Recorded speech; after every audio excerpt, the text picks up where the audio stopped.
talking to you about hi guys, and what's up? Today I'll be talking to you about a range of things, but today I wanted to speak to you about Doja's performance in the Colbert Show. Yes, I get many people perform, but hers was different. She went into her creative bag. You know what got me is the fact that she had 3 other people in her performance, but the fact that all of them wore braids and were kind of interconnected, I thought that was quite sensational. It was different. It really reminded me of Nikki because she really went into her creative bag.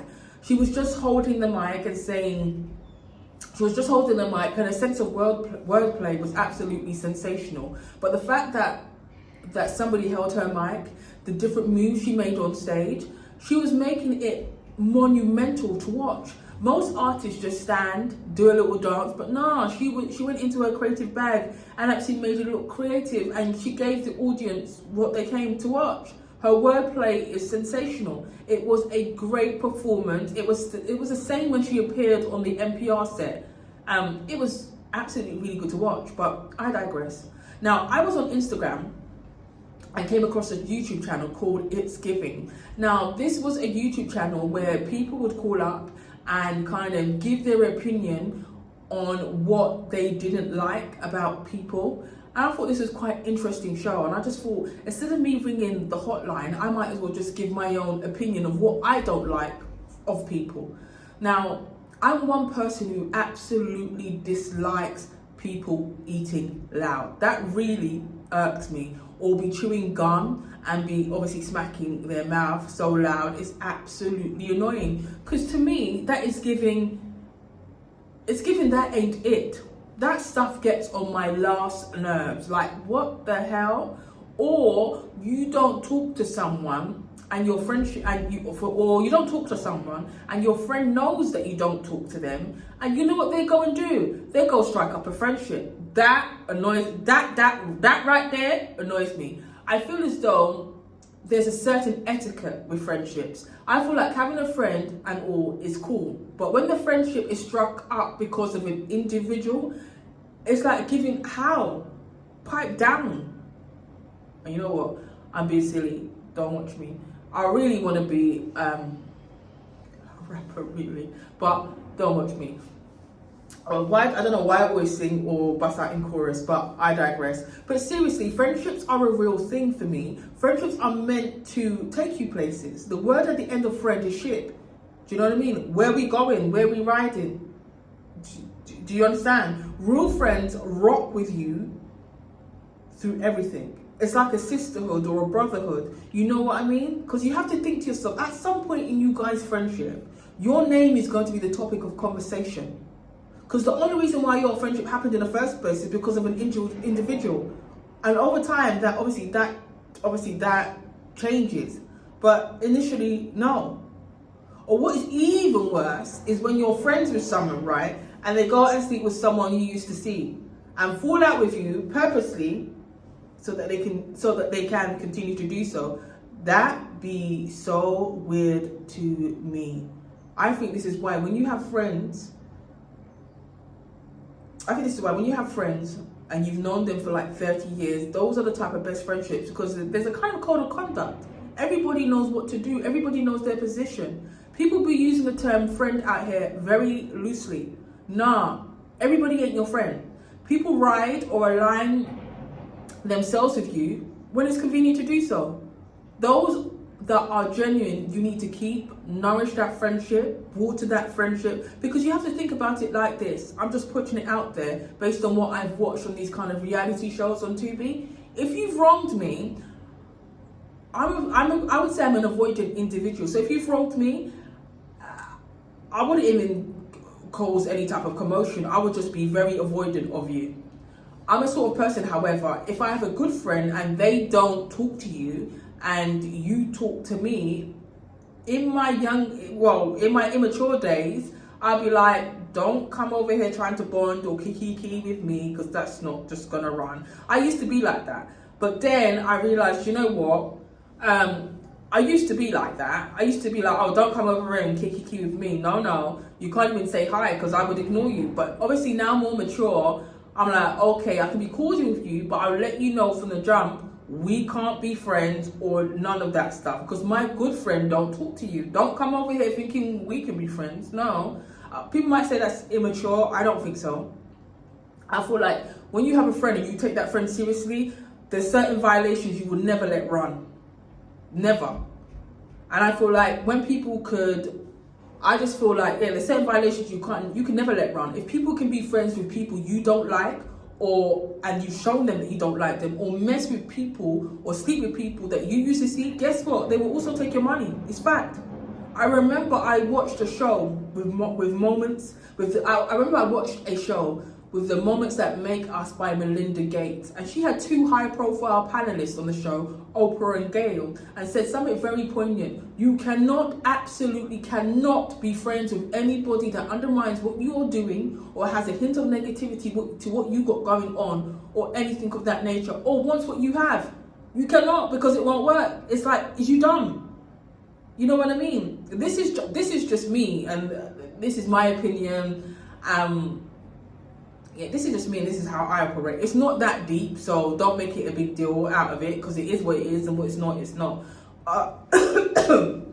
This is why having a great collective of people around you going in the same direction is important, and they will advise you directly or indirectly. Don't do this, don't do that. You cannot have people around you that know the right way to do something but won't tell you. That is diabolical to me. As the saying goes, a genuine team makes the dream work each and every time. Not only do you get to the destination quicker, but it's good for everybody. I say that to say this: you need to be cognizant of the people you call friends, because those that are your friends, you need to be cognizant of the people you call friends.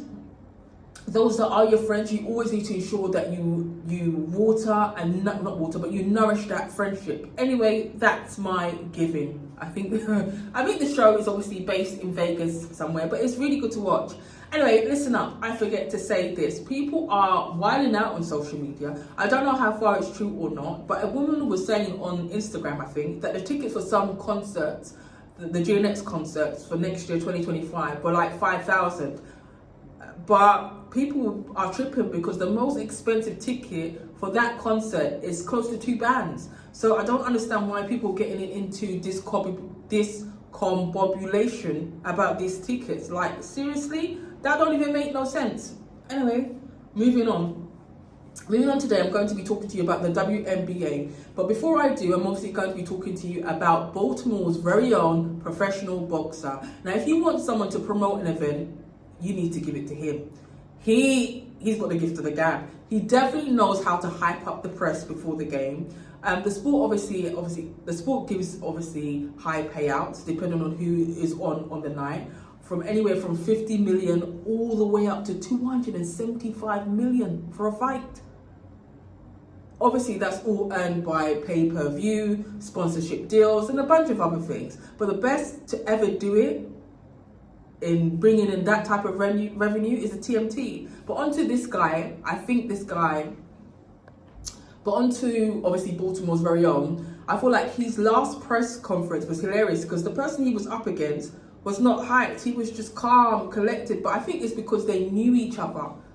Do you know what I mean? I don't think, so he's kind of response was like, yeah, it's just like, I'm not really on that, but yeah, type of thing. I don't think he's gonna retire. He said something about going to therapy. I feel like you don't need to be in sports to obviously have therapy. I don't believe that for 1 second, but I do believe it could help to some resolve. I think therapists are obviously very expensive. Obviously, if you go to places like Bupa directly, however, obviously you can go to your doctor and get referred. However, I feel that with the advancement of technology, you don't necessarily need to go to like a therapist office, because everything is all virtual now. Or you could just download apps and engage with a therapist straight away. I feel like therapy is great, but my greatest therapy for me is meditation. I think that brings me ultimate peace. You know what I mean? Oh yeah. Have you guys seen a show called Prank You? Listen, I love Prank You. It had an R&B singer on there, Walker, and she was pranked by her friend. Walker was not having it at all. She was like, no, not today. I laughed so hard. It's a funny show. Anyway, I digress. Now let's move on to the WNBA. Now I'm going to be talking to you about the WNBA, but today I'm going to be telling you the different teams so that when it comes on in the summer, you essentially know who to watch. So let's begin. Now, the West Coast, which is places like LA, Oregon, places like that, the West Coast has got more teams than those on the East Coast. So the West Coast has the following team. It's got Las Vegas Aces, LA Sparks, Minnesota Lynx, Phoenix Mercury, Seattle Storm, Golden State Valkyries, and it's got Dallas. On the East Coast, which is places like New York, Philly, it has it's got Atlanta Dream, it's got Chicago Sky, it's got Connecticut Sun, it's got Indiana Fever, and it's got New York Liberty and Washington Mystics. Now on the West Coast, the most notable player for me is obviously the Aces, because obviously Wilson plays on it. She's a great player, but her personality be A1. I feel like that was evident in the Olympics. Her personality is A1. Then on the East Coast, it's Chicago Sky, because obviously Reese is obviously there and Caitlin.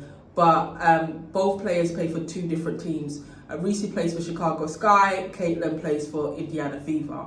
Now, the last tournament was won by New York Liberty. Then you have, obviously, like I said before, you have Caitlin, who represents Indiana Fever, and she can play ball. She can really play. I think the fact that each of these players are not just... I feel like the fact that each of these players are not just well-talented and their performances are on point, but they absolutely have great personalities outside of what they do. Then they have great personalities outside of what they do, and that is big. If I remember correctly, the New York Liberty obviously won the championship. Now I'm hyped about these games. Because, like I said in my last video, these women go hard and play just like men, but they can be real competitive on the field. Absolutely competitive. Like, wait, what? Did you just do that? And they be so nonchalant about it all. You can see that it was clear, it was a clear foul. But my girl's like, no, it wasn't me. Wait, what? Absolutely loved it. Obviously, with the home teams, you have the analyst, you got the sideline reporter, you got the play-by-play reporter, who essentially kind of gives you like a detailed commentary about the game as it is happening. Then you have the flagship station, which is also reporting on the game. Now, my thing is this: people are not screaming about the WNBA from the rooftops because people don't know about it outside of the US or outside of international competes. Because the games that they play is very limited, you're not really going to be honed into it. Do you know what I mean? Listen, I'm telling you guys that the women will be pulling. Listen, I feel like if it had more kind of coverage and it's televised a bit more, it will be great to watch. Do you know what I mean? I feel like the WNBA is valued at $1.6 billion and has obviously various investors. Just imagine how big it could be if more people invested in the sport. Sensational. Now, I was going to talk positions, but I will be saving that for another video where I'm going to be putting you all on game, even though the game's already played. But people ain't paying attention to it because by the time you actually watch the games, the season's done. They're only playing like 34 games. Make that make sense. Try it. Anyway, peace out to the next time. Jesus Christ. Anyway, peace out to the next time.